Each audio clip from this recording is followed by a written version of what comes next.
Right now, I want you to think about the most vivid and memorable dream you've ever experienced. It might be a fond memory, or maybe not so much, but you can probably recall very specific details about it, right?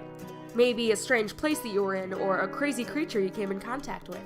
When you stop to think about it, it's incredible how our brains can conjure these stories and images of things we've never seen before, and we're not even awake. The science behind dreaming is a hugely broad topic with countless explanations about how and why it happens. But today, I want to cover a specific category regarding our dreams: color! How is it that when you dream, the environment you experience, or your dreamscape, looks just as if you were living through it? The lights and darks and hues and colors of everyday objects, places, and people are all there. We already know one of the most basic and widely accepted scientific theories about color and light is color theory.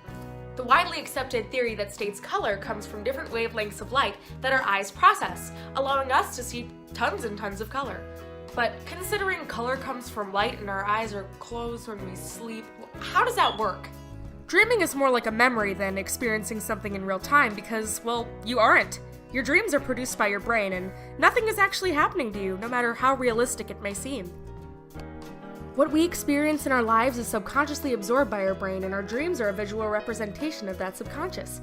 It's a bit tricky to process, considering that we don't really know what our subconscious picks up on a daily basis, but it is very much there and actively functioning. This means that our dreams are a part of something very real, but something we don't know when we're awake. Obviously, the imagination plays a big part too, considering that a lot of our dreams are things we'd never expect to see in real life. So, let's test this! What better way to find the answer than going straight to the source? The brain. I put together a video that included photos of green things and had them flash upon the computer screen for only 10 milliseconds, the perfect speed for our subconscious to pick up. I then showed my dad and my brother this video before they went to bed for 3 nights and asked them to tell me anything they remember about their dreams. In all of the dreams, there was a common theme. You guessed it, there was something green in each of them and often related to the photos from the video.